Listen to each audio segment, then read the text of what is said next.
Hello friends, ఈ మంచుకొండల మధ్యలో సన్నటి రోడ్లో ఎక్కడికి వెళ్తున్నాం అనుకుంటున్నారు? అదేనండి, ఈద్ హాలిడేస్లో మేమైతే బిష్కెట్ ట్రిప్కి వెళ్ళాం. ఇవాళ లాస్ట్ డే 5. ఇక్కడ కేబుల్ కార్, జిప్ లైన్, ఇంకా పైనుంచి చూస్తే మౌంటైన్ వ్యూ అది కూడా అద్భుతంగా ఉంటుందని చెప్పారు. అవన్నీ చూసి ఎంజాయ్ చేయడానికైతే వెళ్తూ ఉన్నాము. అవన్నీ చూసి నేను ఒక్కదాన్నే ఎంజాయ్ చేస్తే ఏం బాగుంటుంది చెప్పండి. మన సబ్స్క్రైబర్స్తో కూడా ఆ వీడియోస్ అన్నీ నేను షేర్ చేసుకుంటాను. నా నెక్స్ట్ షార్ట్ వీడియోస్లో అయితే అవన్నీ అప్లోడ్ చేస్తాను. మీరైతే మిస్ అవ్వకుండా చూసేయండి. అసలు ఇక్కడ వెళ్తూ ఉంటే ఆ మంచు కొండలు అవన్నీ చూడండి. అసలు ఆ వ్యూ చాలా అంటే చాలా బాగుంది కదా.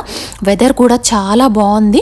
సైడ్స్ మొత్తం అంతా స్నో అయితే ఫాల్ అయ్యి ఉంది. బయటికి చూస్తుంటే సన్ వస్తుంది, అలా ఎండ వస్తుంది కదా అని మనం డోర్ ఓపెన్ చేస్తే అసలు బయట అయితే చాలా అంటే చాలా కూల్గా ఉంది.